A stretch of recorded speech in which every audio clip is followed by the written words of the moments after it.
Good evening. Welcome to the HR committee meeting. Are there any public comments on the agenda? No? All right, so we call this meeting to order, and I'll turn it over to Michelle. Thank you, Mrs. Plant. This evening under new business, there are some policies for the board's consideration.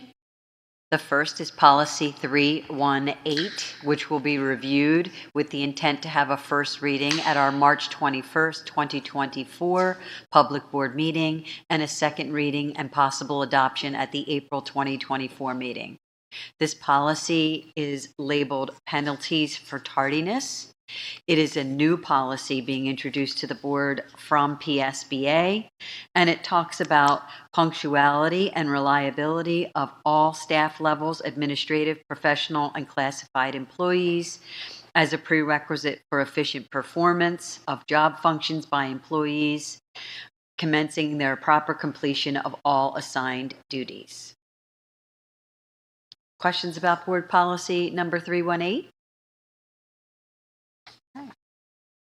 Second policy for the board's consideration, also a new policy, policy 319, and once again, with a possible intent of a first reading at our March 21st public board meeting and second reading and possible outcome of a board adoption on April 2024's public meeting. This policy is labeled outside activities. And this particular policy speaks to employees at all staff levels having the right to private lives and associations with other outside activities of school, but that the board has the responsibility to be able to evaluate employees' effectiveness in discharging assigned duties and responsibilities. Therefore, non-school activities directly impact upon employees' effectiveness within the school district, and the board then reserves the right to evaluate the effect of such activities on individuals' completion of those responsibilities or assignments. The board does not endorse, support, nor assume liability for any district staff member who conducts non-school outside activities in which district students or employees may participate. I'm sure the board may be already aware that any employee of the public school district is entitled to have any type of outside employment that is separate and apart from the district work that they do, and this particular policy would govern that as well. Questions about outside activities? I have a question about that. Are there some examples, or like how far does social media tie in? What constitutes of outside? Does it have to be work, or is it just anything that they're doing? I believe this particular policy speaks to outside activities of what could be employment, but also things that they engage in outside of work, committees and or groups that might have them involved that would certainly be reflective of ensuring that they comply with their work here at the district. So, like, if someone had like a YouTube page, which kind of is on the line of could be work, could be social. So, right. Okay. Right. But to answer your question about social media, it's my understanding from our solicitor that we cannot have a say in what someone posts on their social media unless it's specific about the district, but that people have a right to their First Amendment and freedom of speech in regard to social media. And they are permitted to have their own social media accounts and or comment on other social media accounts. Okay, yeah, that was where I was going, because I'm like, are we starting to get into that space? I wasn't sure, but thank you for explaining further. You're welcome. Other questions about policy 319? Was this also recommended by PSBA? Absolutely. Okay. Absolutely. Yes, it was. So, just trying to figure out what protections do we not have now by not having this policy in place? What sort of scenarios? Someone, I'm trying to think of something that would be like we would love to have a comment on this, but we can't because it's not covered. I don't think that this changes what we're permitted to allow or disallow as we stand without the policy. It's my understanding that having the policy is something that employers are then at least made aware of, that is something that they can be governed by. I don't think it changes what we're permitted to do at this time without it, though. Mhm. Okay. Moving on, final policy, also recommended by PSBA as a new policy for us, is policy 320, freedom of speech. And in the freedoms of speech policy, it simply states that employees of all levels, as citizens in a democratic society, have the ability to speak out on issues of public concern. This is something that we talked about, Will, just about a minute ago. When those issues are related to the school district and its programs, however, the employee's freedom of expression must be balanced against the interests of the district. I think they would be viewed upon in separate instances as to whether or not there was any damage done or not. I know some instances with employees have come about, and certainly the advice of the solicitor has simply been they have a right to their own freedom of speech. This is not something that we can have any type of governing over to stop them from doing that. Michelle, when we say balance with the district, are we talking specifically about code of conduct? Like, what is that governance tool that we're governing against? I guess I'm just making sure I'm understanding that piece. And I guess that's a question for all three policies. Mm-hmm. I'm not sure the answer to that, Gail. I certainly can check into that and get information on that for you prior to our March 21st public meeting and share that out with the board if that's okay. Okay. Is this also first read 321? The first read would take place at March 21 Okay. public board meeting if we decided to place it on there. And it is always the board's privilege to decide to table an item that's on an agenda and can have it deferred to a later date while we were researching information. I had another question about this. I like examples of stuff so that I'm not thinking about things in the abstract. Kind of where I was going before, and this spells it out a little bit more. So let's say that that we have a teacher or staff professional that attends, I don't know, some type of protest.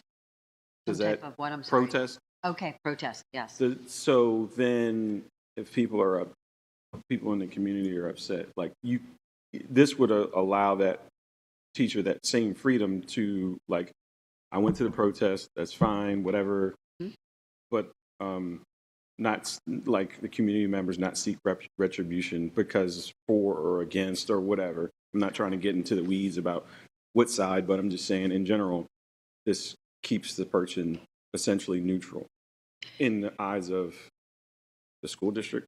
Is that? Yes. Okay. Yes. And the items that are listed on the bottom half are providing examples of what employees are expected to not engage in.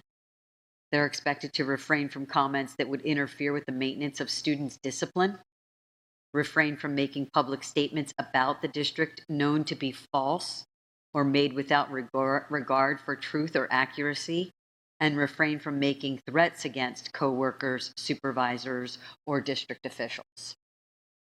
Okay. But I'm happy to get further information on Gail's question, and we'll share that out with the whole board as soon as I have some further information. One more theoretical question. Uh-huh. Say, I know we have a lot of anonymous Facebook posters. Say it then comes out that someone was posting anonymously on, say, the high school or the middle school PTO page and turned out to be a staff member. Would they be governed by this policy? Once it was That's revealed. specific to on one of the district's posts, you're saying, correct? In the example you're giving? That the person would be posting on Which I think last spring we anonymously. had a lot of posts describing situations, and then the community would weigh in various with or without facts. And then, so if someone who was a teacher or someone, an administrator, were to go, I mean, like, that kid's in the wrong, or like to comment on something and provide information, because that would that would be student discipline, I assume, in that scenario. Yes. So, and then it turned out, if we could determine who it was who had posted anonymously, that they would then seek the or they would face the retribution for their post for violating this policy. Correct. Michelle, you may not know this now since we technically haven't done first read, but in terms of implementation, has there been thought put into implementation of these three? They all seem connected in some way. So in terms of implementation with staff. We would absolutely share these out with staff. I'm right now working with several of our principals on a centralized electronic handbook that will be completed by the end of this school year, that employees will have to electronically sign off on having receipt of. As part of that electronic handbook, it will have links to specific board policies, and we can certainly include these as links directly to these policies that all staff receive.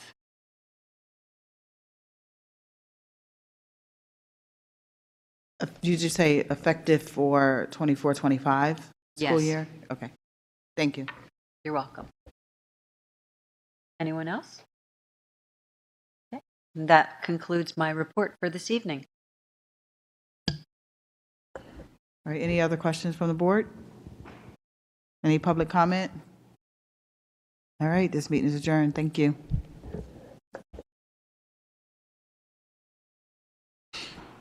All right. I guess we will get started with the FMT meeting. Is there any public comment for the meeting? I'm guessing no. We're going to go with you, Mr. Lally. Take it away. Thank you, Will. The only item on tonight's agenda is the 5-year capital plan. If you take a look, and we'll put it up on the screen there, it's a little bit difficult to see, excuse me, but you can see the 5-year outlook. Don't be alarmed by the 27-28 outlook. There is some extra money in that year for the potential for another elementary school. So that's the thing that's bolstering the 27-28 line item. But if we go to the first page, you'll see like PW, we're broken down the schools. And basically to give a little bit of information on the document, we, obviously we're looking for things that need to be maintained, our infrastructure and things of that nature. So at a later date, where Dr. Christian and Mark and I are working on a really comprehensive district-wide roofing plan that won't be attached to this document, but it'll be a separate plan on how we would like to go about replacing the roofs in the district. So that'll be separate from this plan. And I can tell everyone, while it's not in this plan, that the roofs were put on somewhere between 2001 and 2004 while I was here. They have a 20-year warranty. They all have exceeded their warranty. 1 or 2 are getting ready to expire. And they're still performing pretty well. It's just time for us to put the plan together for the board to look at. So that'll be separate because that'll be a larger number that we have to discuss and how we would fund that project and how many years we would like to go into that project. So there's a lot of roofing that we took off of this. So again, if you just look at Plymouth White Marsh High School, I won't go project by project because this is on board docs, but I don't think you'll see anything on the list that comes as something unnatural, so to speak, that you wouldn't have to do to upkeep a building or upkeep the school. You'll see some HVAC projects, the potential for upgrades in the common areas, auditorium aesthetics, music room renovations, sidewalk repairs. The other project that we're looking into is the life of the synthetic track at the stadium. Is again well past its performance and its life expectancy. So there's some projects there that we have there along with the tennis courts and fencing that we're identifying in here. But again, Mark and I are working to break them out and see if there's an opportunity for us to get them done as an overall project, because there's companies that do that type of work. And if we can get a better number to do it all together, we'll present it to the board. It can be an option, or it's something we can do, we can piecemeal if it fits the budget better. So if you go to the next page, you'll see Colonial Middle School, which again, it's a brand new building, so at the moment, we have our eyes obviously on things, but we don't have anything in there yet. Colonial Elementary, we're obviously going through some renovations and some things that will adjust many of our needs here in this building. So again, not many things there. And again, with the other schools, you're just going to see some of the similar things. You're going to see time for HVAC equipment and things like that that are at their life expectancy. Some waterproofing of the exterior of the building. Again, just things to keep the infrastructure and that, that just require our maintenance. So again, nothing on the big ticket items are usually HVAC, life safety things. So if I can scroll all the way down to the current year, the current year's projects, you can kind of see in the 23-24 year some things that we're doing. So you have replaced all the emergency generators. So thanks to the issues that you have with the supply chain, we've obviously started that project in one fiscal year, and we're going to end it in another because the time frame to receive emergency generators was 52 weeks. So we did do the electrical work and put pads down and put ATS, automatic transfer switches, in buildings. So we've done a lot of the work. So hopefully they're scheduled to arrive in May. So when the students are out in June, we hope to put all the new emergency generators in, and they'll be completed for this fiscal year. And again, all more of the same if you kind of look at the projects that are completed. Again, just for everyone to take a look at where we kind of are with, seeing waterproof brick and things like that. There is some security issues to put on there, camera systems, which is some good news. We were awarded a grant recently, so we will be adding more stair tower cameras in Plymouth White Marsh High School. So again, if there's any questions, it's just a really long, but I think the most important thing for the document is to realize we like to use the term that's a living, breathing document. So if we put something in, the 24-25 school year and something that we have projected to last to 27-28 fails now, we look to play move that money forward and see if there's another project that might last till 27-28. To try and keep us budget neutral. So from that perspective, that's where it's a living document that, we would make those changes. You hope that it doesn't happen, but it usually does. So again, I think if you guys want to take time, again, it's on board docs to review it. I welcome any questions you want to send to me, email. I think everyone has my cell phone, call, text, email. If you're looking at it later and, on your own time, you have more questions, please feel free to hit me up. And then, like I said, there's definitely a comprehensive district roofing plan that we're going to put together and get in front of you, because I think that's a big ticket item that we have to look at. Quick question. Historically, or at least, I don't know what was done historically, if it would change now, but aside from potentially a new school, or most of these are just paid for out of the operating budget, we don't need separate financing for them? No, these projects here they'll be funded with a mix of general fund operating as well as the capital reserve that we have set off to the side. That's Fund 32. Some of the bigger ticket items on here, like the stadium, the track, because of the nature of those expenses, PD says they're allowable for capital reserve type of expenditures.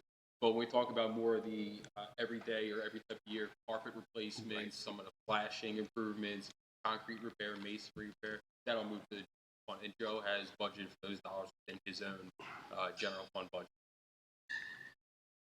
This is basically more of a comprehensive list of everything that Joe and his team have identified, and I work with him to how do we fund it. And then one quick question on the paving for the bus depot. That I assume that's a property up on Belvoir. Yes. I guess it's in good enough shape to last another 3 years, 3. Yeah. The service, the buses that come in and out of there. Yeah. Okay. Yeah. Again, they're just things that you want to bring to your attention that, if we get some bad winters and you start salting heavy and plowing, it could deteriorate more quickly. You hope not, but at least it's on our agenda that we know somewhere out there that could be a possibility. Sorry, go ahead. I had two questions. All right. So as far as roofing, are there different tiers? Because obviously, like most times I hear about roofing and everyone gives like a 20-year warranty or whatever. Are there different tiers, 10, 20, 30? Yes. Is there anything beyond 30 or like how do we decide which one we're going to go? So again, we've went with Garland Roofing. So Garland's the roofing manufacturer that we used before. They were very good. Their 20-year plan is their top line plan. And most people that I've talked to in the roofing industry over the years, when you get to that 20-year plan, it's almost like there's a warranty with it, but you're paying for labor and you're starting to see the breakdowns, and it becomes a question of what is it really worth at that point? You know, that you're having leaks, because the reality is once we get water in the building, we know we cause other issues, right? Potential mold and indoor air quality. So at that point, we're just kind of weighing like what's the life expectancy. And we're going to put that out, that if there's some roofs that are obviously doing better, we've done some infrared studies, which will show us moisture in the roof if it's actually penetrating. So that helps us know, like, hey, that roof is, something that we should replace before this roof. So we've done some of that too. That will better prepare us with what roof we can, push out a little further. Second part of my question was kind of piggybacking on the bus depot. I know that this winter we've had a lot of rain. Like where across Gallagher and that creek that kind of meanders in, like, does any of that work need to be maintained by the school district, or how does that maintenance, not just like the actual bus depot lot, but that property in general? Yeah, that actually, that little creek that you're looking at there is, again, that's just there. It's like a retention basin that they have. So what it does is it retains the water for a period of time and then it slowly drains out. If you've seen some of the heavy rains on Victory Fields, you may see that the two fields closest to the neighborhood fill up with water, and I usually get a couple of emails and, oh my God, we're flooding. Now that they're designed to do that, so they meter out into the actual sewer system, the stormwater rain system in the neighborhood at a metered rate. So it's like a 36-inch pipe that you can walk in down there, and then it meters out to a 2-inch pipe. Okay. And that's the calculation that the engineers come up that the existing system can handle. So you can't send it out at once. Okay. All right. Thank you. You're welcome. Theoretically, if we are going to proceed with the $30 million new school, does that affect the paving on the same property? Or It would. I mean, that if we look theoretically, we would be looking at the same property. But we've already identified on that property the buildable acreage that we have and where we can build and where we cannot build. And that was all done prior to the board agreeing to the purchase. And then for existing projects, the CMS fields, is there any update? Are they ready to go as the weather's turning? They're ready to go. Awesome. Ready to go. Yep. I talked to Mr. Kaplan today. Any other questions? Okay, I think the next item on the agenda is transportation, and Mark.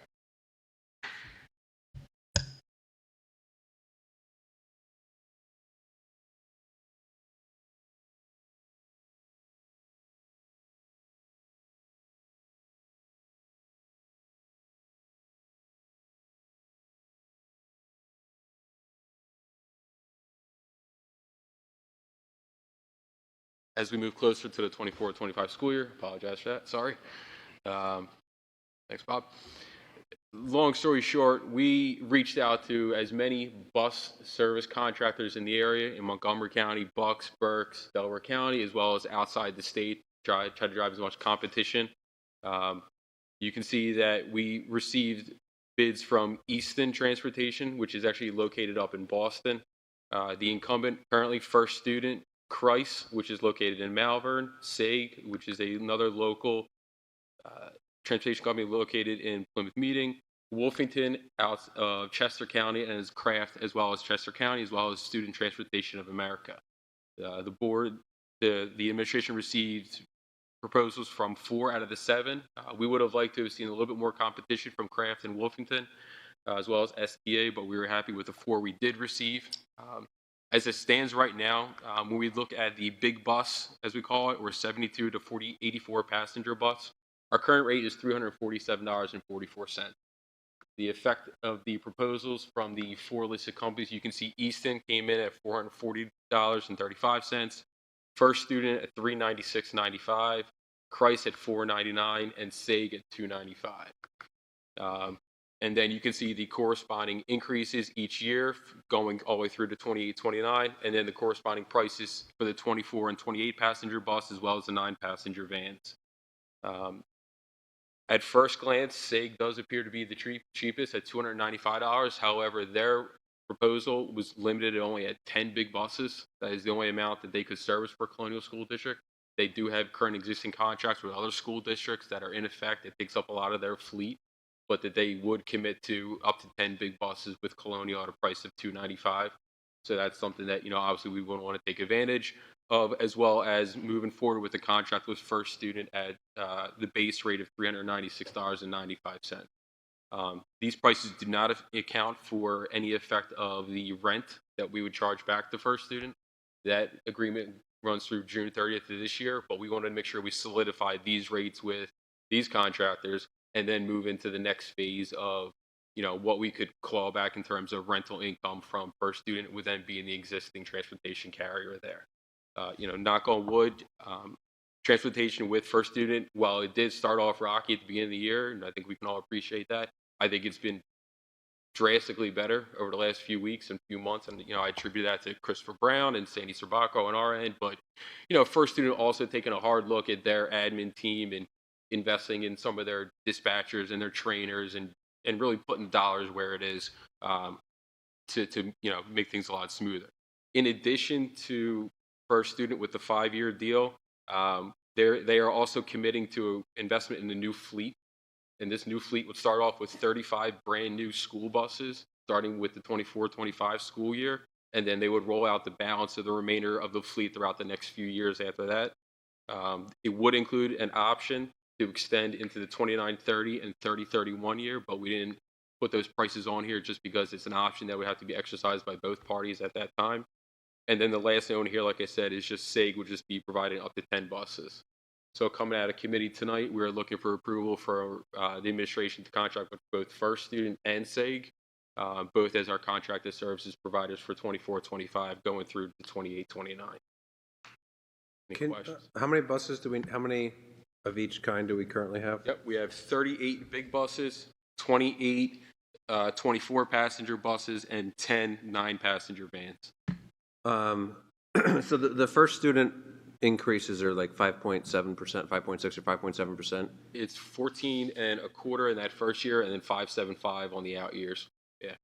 Yeah, is that generally where we're at historically, or? No, there's some catch up built in there because we had an existing contract with First Student that dated back to 2008, and then the effects of COVID and their investment in not just their drivers and their driver rates. Their driver rates went up anywhere from 26 to 27% during COVID. We're their lowest rate. Yeah. At 347. Yep. Okay, so it's not really feasible that would be. No, we are Expected their to. lowest rate by far of all the surrounding districts. Yeah. Okay. And then how's the rent? Norristown's probably 347. They're over 4, right? Yeah, they're 404, I believe. And then how does it work with the rent? So if, just by way of example, if we didn't use them at all, could they still rent the property? They could still lease the property from us, or? If No. we chose not to move forward with them, it would be up to us to determine how we treat that property. Okay. The lease coincides with the contracted services. That's the way it was crafted, and that's the way we would move it going forward, just to give us the option then to, potentially install somebody if we were to move in that direction. If we were to tell them that we were going to pursue that property for something else, they would pay 2.5 to 3 times the rent anywhere else in the district. We did comps about 4 years ago. The closest comp was the bakery, the Bilbo, is it right, over on by the On Ridge? Conticelli dealerships, which recently just sold to Amazon for some obscene amount of money. And Dave Zablowski and Mark determined their rent would go, I think they currently are around 23,000. Little south of 22,000. They would be up to 60 to 65 4 years ago. So it's kind of a double-edged sword, right? Like, we want to raise it to, keep the property what it is, and keep the buses there because it's great having the buses there. The other challenge is if we raise it too much, do they risk moving? So it's kind of an interesting scenario, but I think we could increase, Mark and I talked, we're not going to increase it by the rate probably that, we would want to, but we need to keep them there. And there's obviously a cost to moving their operation off campus, but you run a risk. What if they find a property somewhere in Norristown or Roxborough or somewhere else, and then, now we're not getting that revenue. So I hope that makes sense, but Yeah, and how many buses? I'm sorry. Yep, 38 big buses, or 38 of the 38 72 passenger buses, 28 24 passengers, and 10 vans. All right, thank you. we bought that 24 acres 4 years ago for 6.7. And I think some of the developers were offering 9 to 10. But the challenge was they were only going to pay as they sold properties. So it was over like a 5 to 10 year period. And the Romano family was very candid with us that they wanted it up front based upon their plans as a family. Do we know if the new buses are different model-wise than the current ones in terms of like green technology, exhaust? Is there going to be any savings? It will not be an electrified fleet. I know that, but it'll be the newer models, newer brands. So I'd imagine that there is some type of emission savings in them. Okay. I could get the details for you on that, but if the ultimate question is, are we looking to move towards a propane or electrified fleet? No, not at this time. Okay. We would love to. Mm-hmm. There's a great article in the Philadelphia Inquirer about a month ago Yes. about a number of buses in New Jersey that were funded by the state that are sitting idle because they can't charge them Exactly. and the charges don't last enough. We would love to move to that, but until the technology catches up with the cost, it's simply not worth it. And then the 35, that's 35 new buses in addition to what they currently have? No, it'd be replacement. Okay, but I guess our issue is not buses, it's drivers, is that correct? Correct. Yeah. Okay. Absolutely. So, We did have 3 of our existing van drivers for Colonial School District sign up for their CDL training over the last month or two. All 3 have passed their permits and they're on the road training. So with the approval of that bonus program we put forward, we're picking up 3 more additional CDL drivers. So knock on wood, they'll finish out hopefully the training by the end of this year and they'll be ready to go next year.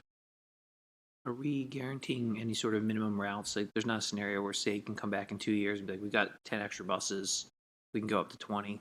Like, We're always going to look at the blend.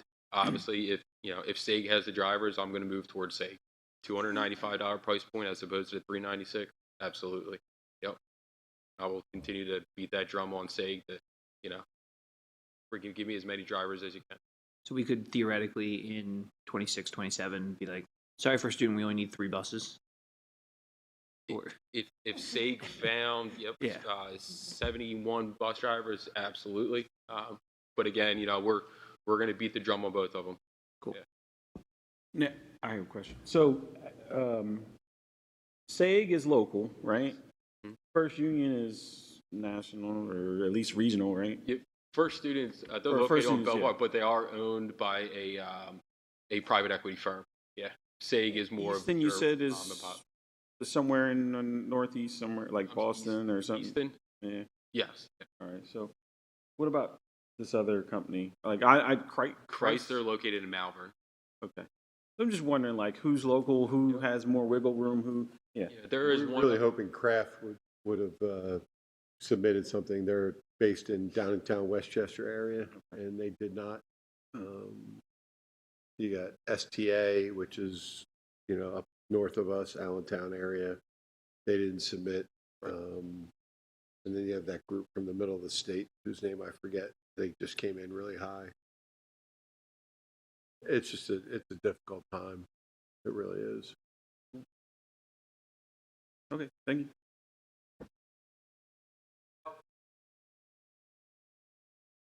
Yeah. Oh, yeah. Oh, absolutely.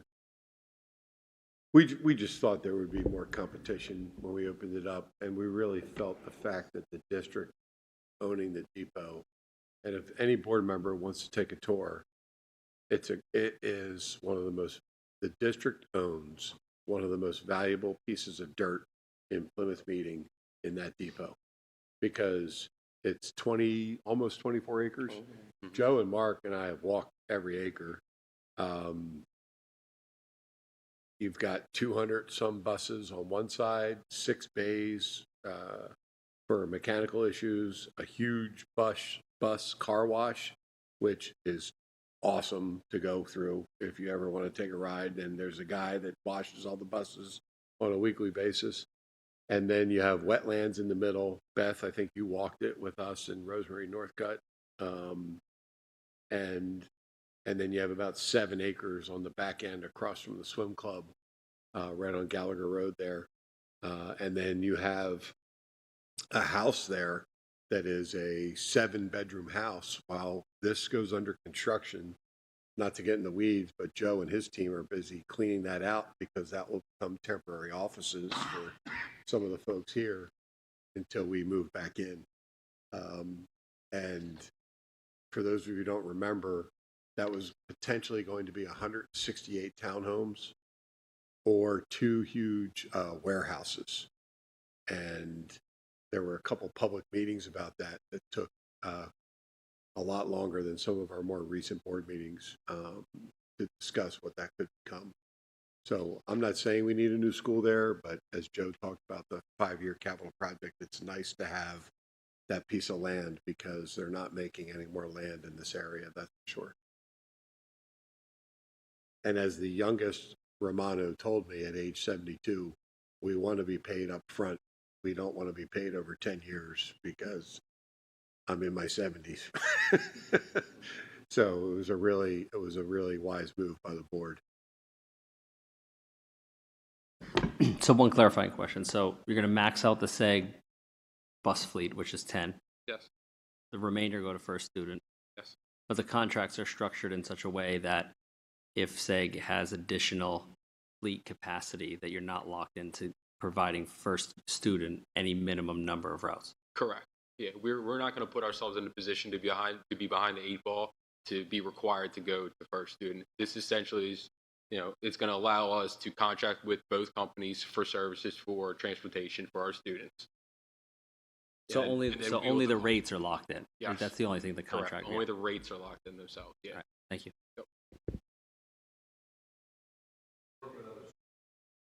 Yep. No, first student services, Norristown, Wissahickon, a couple other handful ones out of the area, as well as they have another yard in New Hope that they also service additional school district. Oh, were you guys, I don't know about the rest of the board, but you were on when Dr. Christian said how many runs we have to do because of the private schools and stuff too? All right, I was just wondering. I want to make sure. By law, we have to, the district is required to transport within a 10-mile radius of any edge of the district. So 80 some schools. 94 non-public schools. Not as the crow flies, but a lot of people think it's as the crow flies. That would probably go up to 110, 120 by any route. So we do a lot of, Sandy and Christopher and Mark and Renee do a great job consolidating, working with other districts. But it's not a small undertaking. No other questions. That is it for the transportation segment of the F&P bid. Thank you. Are there any other questions, comments on the board? From the public? All right. This adjourns this meeting.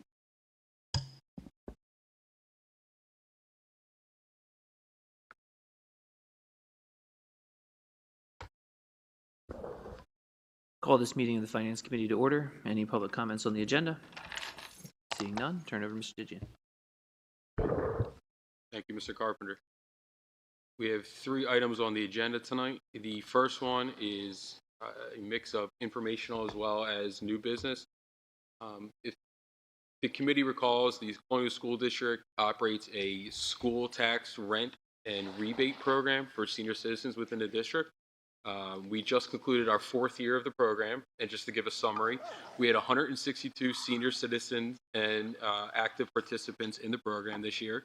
The district processed rebates in the amount of $44,430 to each one of the to the group or the population of recipients at an average of $274 per participant. I can tell from my own experience, I get phone calls pretty regularly from senior citizens in the district, very thankful of the program. They're very appreciative. They talk about how it's great for them to use it to go buy for groceries and gas and cell phone bills. So with that being said, we'd like to continue the program, and this is the administration's recommendation and request to continue that. Going forward, Pennsylvania did increase the threshold limits. Before, it was a maximum income of $35,000. They are now moving it to $45,000, so more people will be eligible for it, as well as increasing their rebates to include an up to amount of up to $1,000. So, and to give the committee a little bit of education again, the school district matches 75% of any rebate that a senior citizen or disabled individual adult that qualifies for the state program. The school district matches 75% of their rebate. The Pennsylvania Commonwealth deadline is June 30th, so if anybody's listening, make sure you complete your PA 1000 form and get that into the state as of June 30th. Rebates will be issued by the state the first week in July, and then the school district's deadline is December 1st, at which point we would continue to report and distribute our rebate checks. My office works pretty actively with some of the Congress men and women and senators in the area because they are going to a lot of these senior citizen homes and apartments and condo, and they're actually helping them, assist in doing that program. And then we're catching up on the back end by calling them and educating them on the school district program. So just want to give a little bit of background on that program, as well as, like I said, make sure we got the recommendation from the committee to move this out of here and move it to the board meeting at the end of March. Any questions on that program right now? We do expect, obviously, an uptick in participation with the income levels going from 35 to 45, but every little bit helps everybody out in the district. So, okay, great. That is it for the new business. Moving on to the next item is our 24-25 budget development. Most recently, as you know, Governor Shapiro had his budget address on February 6th of 2024, and I want to make sure that we spoke briefly about this. Pennsylvania's proposed total operating budget is $121,500,000,000 for 24-25. It includes $3 billion to the motor license fund, $2 billion to lottery, $48 billion in federal funds, $22.6 billion in special funds and augmenting fees, and then $48.3 billion in the general fund. The general fund is which houses many programs, specifically the education budget of the Commonwealth. The $48.3 billion in general fund is a 12% increase in the prior year PA Commonwealth budget. It holds the line on taxes, no new taxes, no increase in taxes. And what they're doing is that they're actually using $3 billion they have in their reserve cash account. Now, this is effective prior year surpluses, most notably COVID and federal funding, but that's how they're structuring their budget for 24-25. Governor Shapiro's themes, you can see, are listed here in the first 5 bold items, but the first 2 is the ones we're most obviously interested in. His theme is investing in children, students, and educators, as well as a new blueprint for higher education in Pennsylvania. What is in his 24-25 appropriation for education? There's $200 million proposed increase in the basic education funding formula. This is the funding education formula that school districts have been adhering to for the obviously over the last numerous years, as well as $50 million going through the special education formula. Now, both of these formulas are derived based off of weighted averages, average daily enrollment, poverty scales, median incomes within different school districts, and then it's a 3-year look back. The new piece to his funding this year is the $871 million increase in the new adequacy investment formula, is what they're calling. And this is due in connection to the fair funding ruling that was set down by the Pennsylvania Supreme Court. So he's looking at increasing another $871 million into the education of Pennsylvania school districts. There's a couple other different initiatives that he has set here, and you can read these at your leisure, but most notably, he is proposing $50 million through the PCCD, which is one of their Pennsylvania Crime Delinquency Department, for safety and security grants. As Mr. Lally alluded to earlier, we are actively applying for those grants, as well as actively involved in the $100 million in mental health grants all through PCCD. He has proposed $30 million in pre-K, 2.7 in Head Start programs, $17 million in early intervention, and you can see the list goes on all the way down through student teacher stipend programs as well as recruitment accounts. We're always active with our grant application process through my office as well as Kim Newell, and like I said, we'll continue to make sure we apply for those safety and security and mental health grants as well as the other ones. New appropriations, things that were never in his or never in the Commonwealth budget, but that he would like to propose. He's proposing $300 million for school environmental repair projects, approximately $1.5 billion over 5 years. This ranges anywhere from asbestos abatement, roofing projects, HVACs, filters, a lot of the more, like I said, facility-related projects. We'll take a look at those as we move forward in connection with the 5-year capital reserve project, and if there's anything that we can go after, we absolutely will. One of the bigger items is his statewide cyber charter tuition rate. Now, this is not charter schools, this is just cyber charter schools. And he is looking at capping at $8,000 per student. And off of their projections, it would return almost $262 million back to school districts. Right now, the Colonial School District, while we do have a numerous amount of charter schools that we contract with for our students, we do have 2 cyber charter schools that we do work with for about a dozen of our students. So that obviously could have an effect on our budget in terms of $8,000 per student compared to anywhere upward of $21,000 for regular or $44,000 for special education. He's also looking at some type of investment in the higher education system, as well as tuition and fees for families, some relief there, and some additional PHEA state grant. What's not in his budget? Unfortunately, the Plan Con is still in a moratorium. There will be no movement on Plan Con projects or any funding for that. There was initially a talk of a minimum teacher salary initiative within his budget, but that does not appear to be in his budget going forward, as well as EITC or the OSTC expansion, which is more geared towards contributions to private school programs. Again, as we talked about the law school funding decision, the current funding system was determined to be that it violates the Education Clause and Equal Protection Clause of the Pennsylvania Constitution. The Basic Education Funding Commission was, compiled by both Democrats and Republicans to come up with some type of recommendation to the governor about how to go about unwinding this unconstitutional funding of our education throughout the school district. Governor Shapiro is working with the General Assembly to include these recommendations in his budget. And essentially what it's doing is that it's looking at all districts over a 3-year window. And it's primarily looking at districts that have concentrated poverty levels, lower median income levels of greater than 30% of the statewide national average. Our Colonial School District, as you could imagine, maybe from some of our conversations about assessed values and earned income taxes in the district, we are of a very favorable position compared to some of our other districts, more than some of the more rural ones in middle of Pennsylvania, or maybe more than some of the more urban areas. But what they're looking to do is that they're really looking to make sure that they fund some of these more disadvantaged school districts. Of the 500 school districts in the Pennsylvania Commonwealth, 387 of those districts were identified as having adequacy gaps because they spend below $13,704 per student. Like I said, they looked back at historical data going through the annual financial reports of every school district, and they identified these 387 schools. In total, the statewide gap is about $6.1 billion. And they're expecting to fund that gap over 7 years, hence the $871 million per year into this new adequacy and tax equity formula.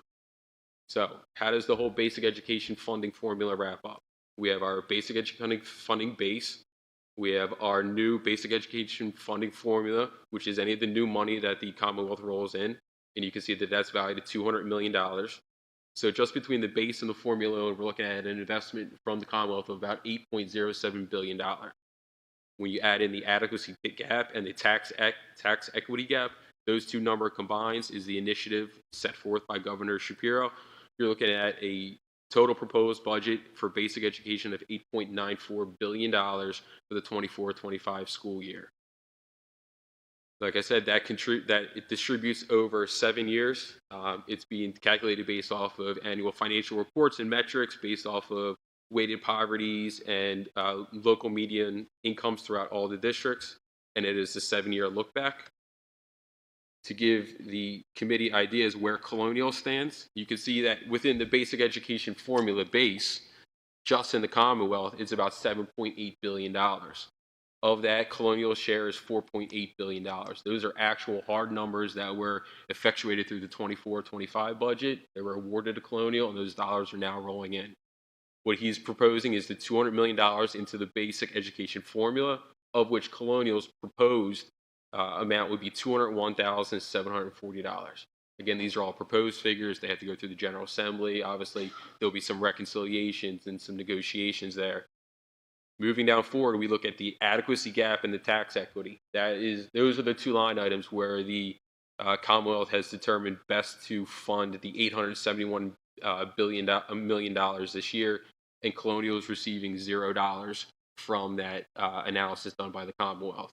You can see that I included a list of all the surrounding Montgomery County school districts and who is benefiting from not just the basic education formula increase, but as well as the proposed adequacy investment. Norristown leads the way at an additional $11.9 million. But there is also, a mixed bag of some other districts that are receiving fewer dollars than Norristown, as well as other districts not receiving any additional investment like Colonial School District. So that would bring the proposed total budget for basic edu funding to about $5,032,980 for Colonial School District. Again, it's based off of median household income, weighted poverty averages, average daily membership within the school district for Colonial, growth that Colonial experiences from assessed values, and then compares obviously us with all the other surrounding school districts. Moving forward to special education, not much movement on the special education. You can see that the special education fund itself is sitting at about $1.3 billion of the $1.4 billion in proposed total state appropriation. Again, we wanted to make sure that we showed a little bit of comparison as well as Colonial's projected or proposed increase. Colonial receives about $2.2 million in the special education funding. What they do is that they look at the different category of special education students we have. We have up to 3 categories, and the categories are determined based off the number of expenditures invested in each student. In Pennsylvania, for Colonial School District, the way our numbers work is that we come out to about a $2.2 million base in special education funding for 24-25, and then through the new formula, we would be looking at only a proposed increase of $29,000. Unfortunately, that does not, help balance the special education budgets that the challenges we experience. But, from working with Karen Burke's office, we're able to make sure we provide adequate services. But right now, the proposed special education increase would only be about $29,000 for Colonial School District. Obviously, the Commonwealth will work over the next 3 to 4 months. There will be in negotiations going back and forth with his proposals, his initiatives, as well as, what each side of the aisle is looking for in terms of investment in their different programs. But just wanted to give the board an idea as to what they're doing over up at Harrisburg and how that could potentially trickle down to Colonial School District. Unfortunately, it's only dollars rolling through the formula and none of these supplemental dollars that we're seeing through this advocacy and tax equity correction. Any questions on that overall? This is a hypothetical question, but when when the budget gets approved and some of these other districts are able to have more resources to bid for certain services, like for instance our buses, do we see, obviously we're trying to get into a contract now, but do we see any potential for them potentially bidding up so now we're kind of going against them in some of these things because now they have extra money to Yep, put so towards a those lot things? of services that we do contract with are bid protected through CoStars, through the Commonwealth. So, right, if the new kid on the block all of a sudden has, a lot more resources, a lot more money, and they can go out and they can, essentially, could they jump the line ahead of us? I don't see that as being an option or something that we would have to be worried about. I think it's more geared towards they're now getting the adequate funding that they need to help offset the deficits and the high tax rates they have and the tax burden they're putting on their local community, as opposed to them going out and uh, you know bidding up projects.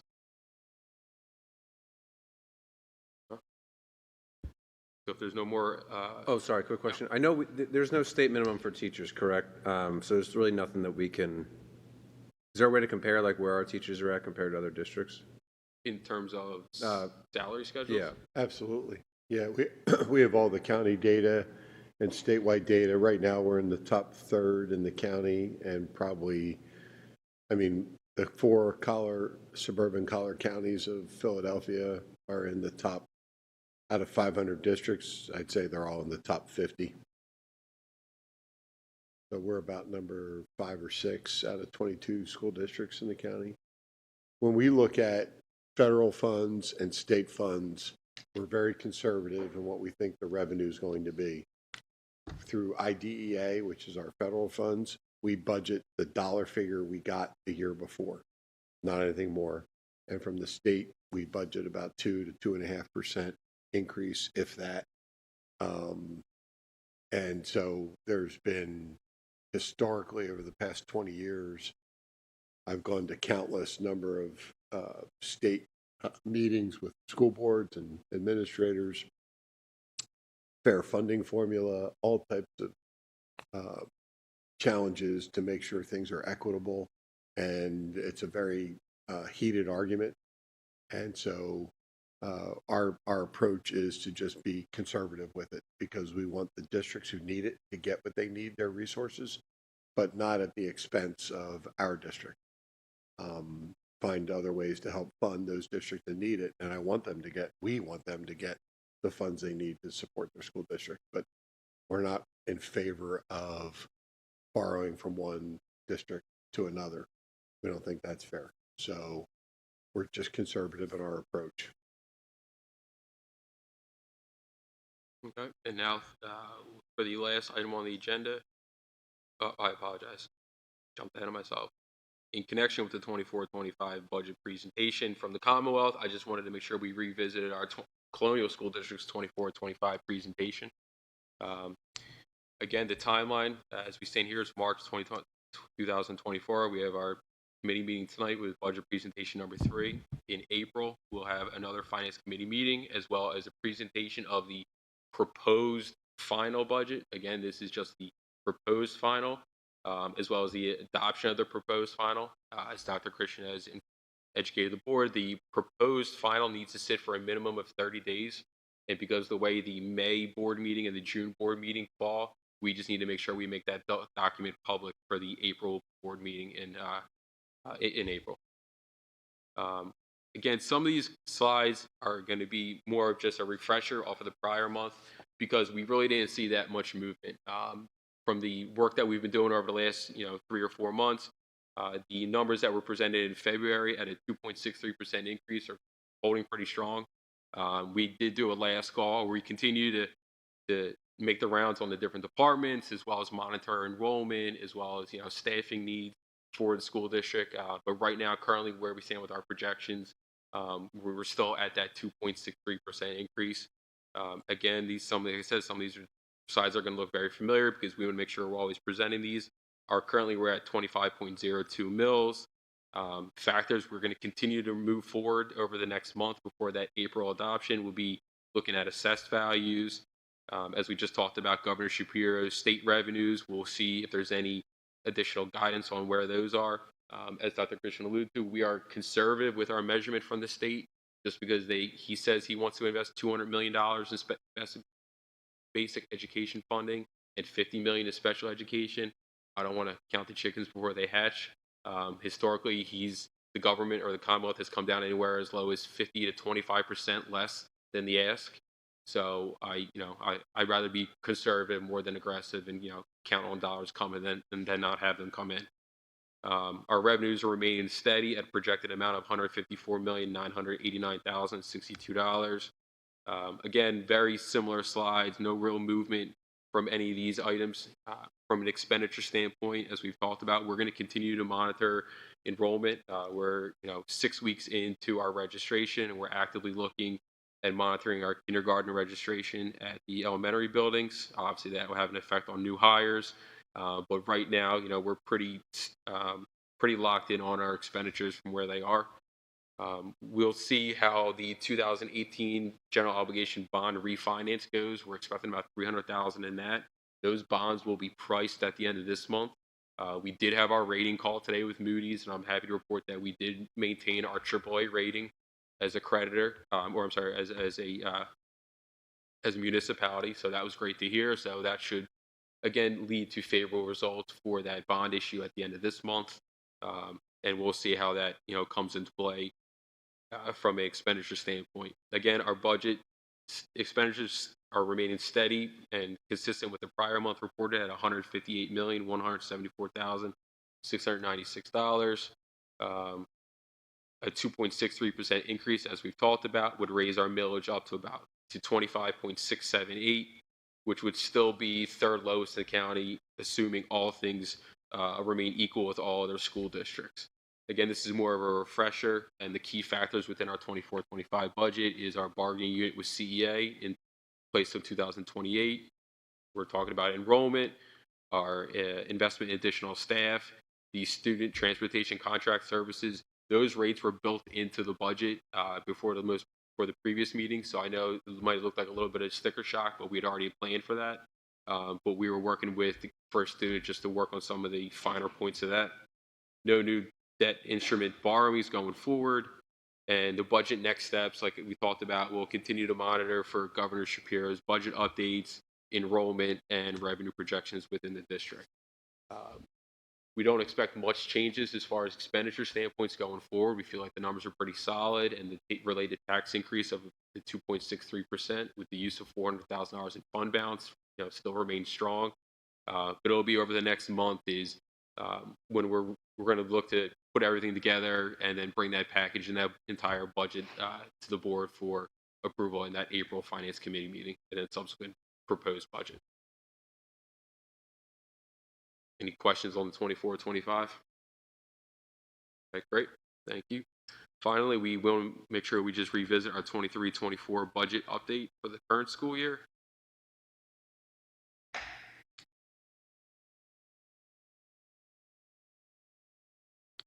Happy to report that revenues are coming in strong at 86.27% of budget compared to 85.97% of budget.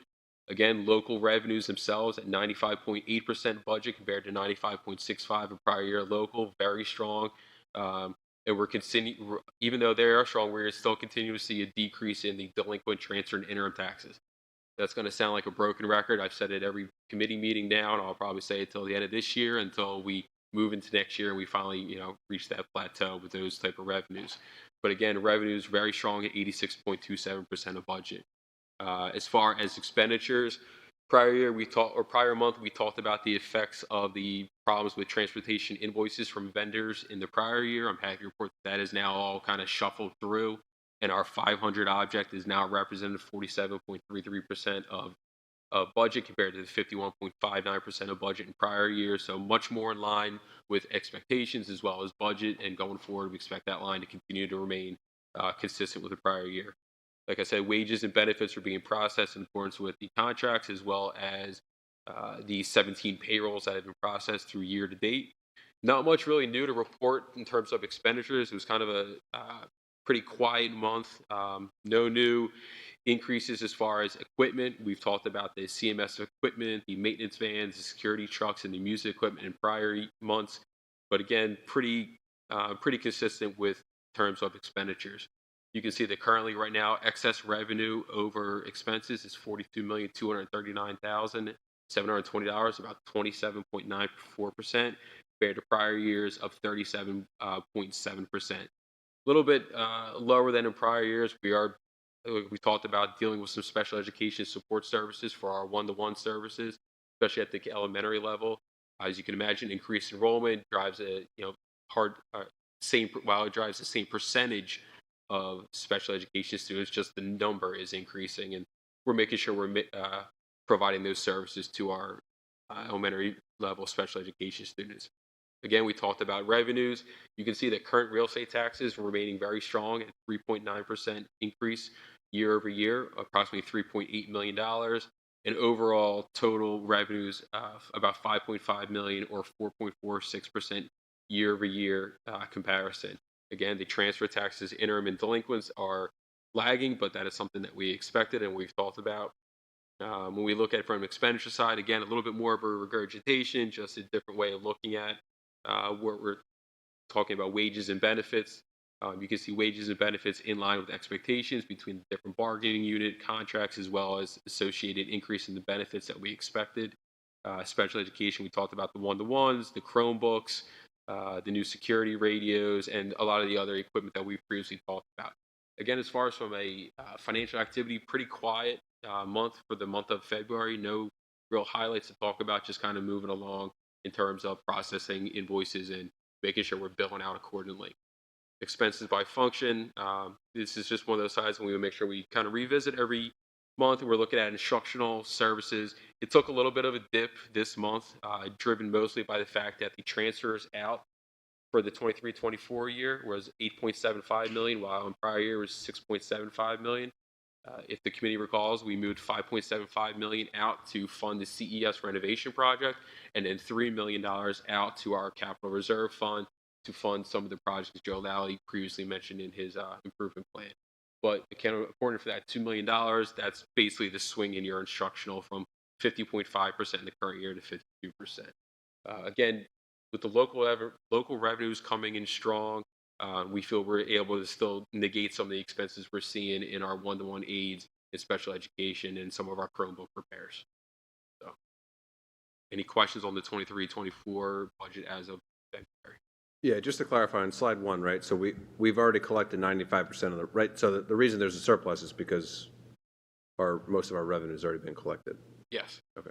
Yeah. Revenues come in heavy in the beginning of the year, and then obviously we're paying the bills throughout the end. When do they come in? Like, is it September? July, August, and September is the discount period, and then the following 3 months is flat, and then there's that penalty phase in the last 3 months. Yeah. And we have a very high collection record in terms of property tax collection. Not just regular and current, but also our delinquents are pretty low. From a balance sheet perspective, what do we do with like the strong cash position the first half of the year? Right, because the cash would be sitting there theoretically. Yeah, the cash is income in Yeah. Okay. All right. Yeah, the cash is ours. Yeah, it's based. So the way school districts operate, they operate on a cash basis, Jeremy, until the end of the school year, and then it goes to a modified accrual. So the revenue is recorded based off of a cash basis standpoint from a current real estate taxes. Delinquent taxes, basically money that is owed to us, we're not allowed to recognize until we collect it. So from a debits and credits standpoint, there's an AR and a deferral, and then it's recognized as we collect it. Yeah. Yes. Yeah. So you run cash basis, and then you have to do like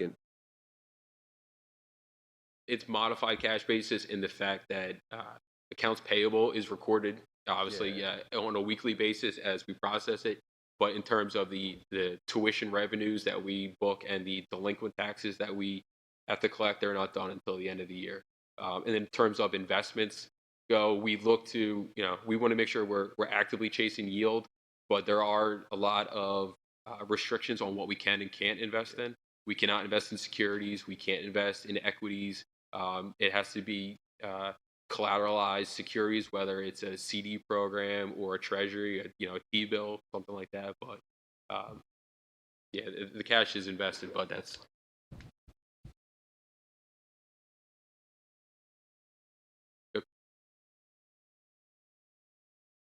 Okay, if there's no other questions, that concludes the 23-24 budget update as well as my presentations for tonight. Thank you. Any board comments? Any public comments? Seeing none, this meeting is adjourned. Thank you.